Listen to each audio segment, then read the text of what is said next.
You know, it's amazing to me that I post a video and it's my most viewed video, and it's about family issues, and yet the one thing everyone seemed to focus on was hating on me for smoking in that video. And I just had to mention this because I just thought it was incredible to me, and not in a good way. Not like these clouds, not like this hayfield, the nature going on around me. That's pretty incredible. But what's incredible in a bad way is that you can have a really traumatic experience and be sobbing your eyes out, and somebody will be like, stop smoking, oh, quit smoking, oh, emo wannabe, oh, posting yourself on the internet crying is gonna help, blah blah blah. It's just like, really? Get some help. Because no one cares. When you're just hateful on the internet, when you're just hateful to people who are trying to cope, who are trying to spread awareness that they're going through a thing that somebody else is going through, excuse me, I can't even speak, I'm so upset. You know, that was the purpose of the video, was for people to understand that they're not alone. You know, chronic illness is a thing that affects a lot of people, and we mask it really well. We learn how to because of a-holes like that are like, oh, suck it up, or this and that, when they've never gone through something quite as terrible. Or maybe they have, and so they think they have the right to tell other people how to cope. It's just like, you know, I do go for walks, I touch grass, I have cats, I make art, I do a lot of different things. I'm not just, you know, this person who cries on the internet for attention. It's not what it is. It's spreading awareness that you're not alone, that somebody else understands, that even if you don't find community amongst your birth family, you might find it elsewhere. And it's also spreading the message that despite all the jerks, despite all the people who bring you down worse or just act like nothing you experience is relevant and call you an emo and call you all this and just tell you to, oh, you know what, why not just man up and off yourself already? I've heard it all. I've heard all of it. All kinds of awful, awful things have been said to me. And it's like, you know, maybe you're the one, if you're posting or commenting those types of things, that needs to get out into nature, that needs to go to your local crisis unit or a food bank or, you know, some kind of soup kitchen, something. Go see the suffering of the world. Go see what's actually happening around you in your community and stop typing hateful crap online. That might help. That might help the rest of us who do sit, who do cry, who do have their problems. You know? Help a lot. If you could be understanding,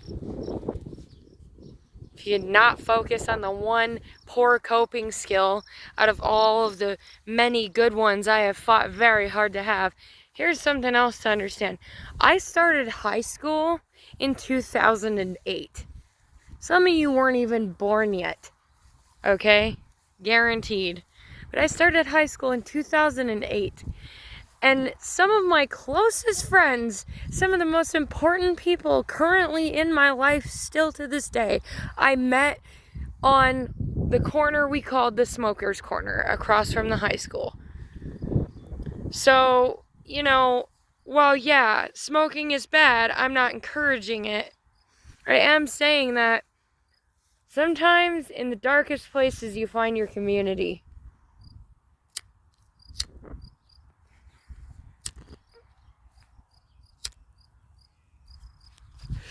And yeah, I'm currently smoking a cigarette right now, but I'm not going to show it on camera. You know, whether I smoke, vape, doesn't matter. I'm 29 years old. It's nobody's concern. I appreciate the health concerns and the kind comments I got in that respect. But, stay in your lane, man. Don't just yell at somebody on the internet with a bunch of angry emojis thinking that's going to do anything. The whole point of the thing is I had a moment with one of my grandparents who doesn't understand. I can look fine. I can look not like a cancer patient, not like a typically, hospitalized mental patient or cancer patient or somebody who's outwardly suffering. I can color my hair. I can wear eyelashes. I can do my nails. But I don't show people normally my bad days. And that's what it is. A lot of us don't show the bad days.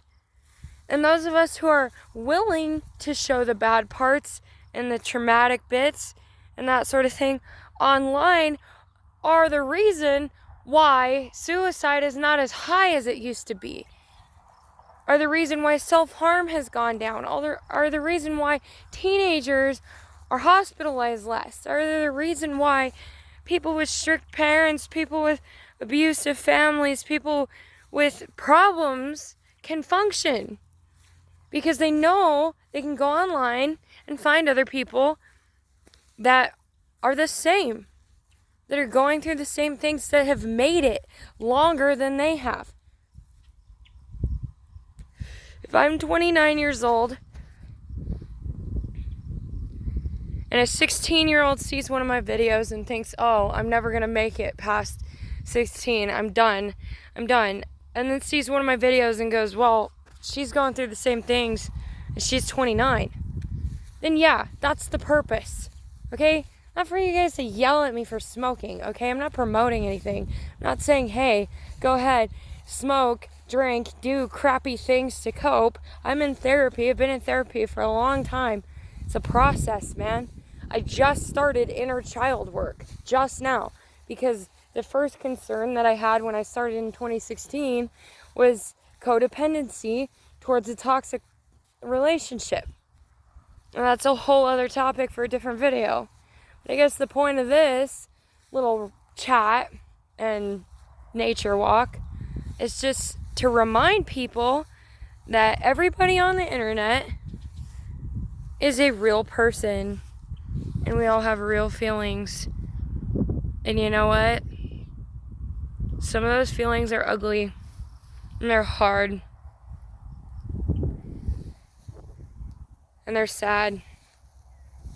And that was the point. That was the whole point. Just to humanize the internet. Because I feel like we've all gotten way too comfortable with pretending like someone we see on a screen is not a person. Go touch some grass, guys. Love you. See you in the next one.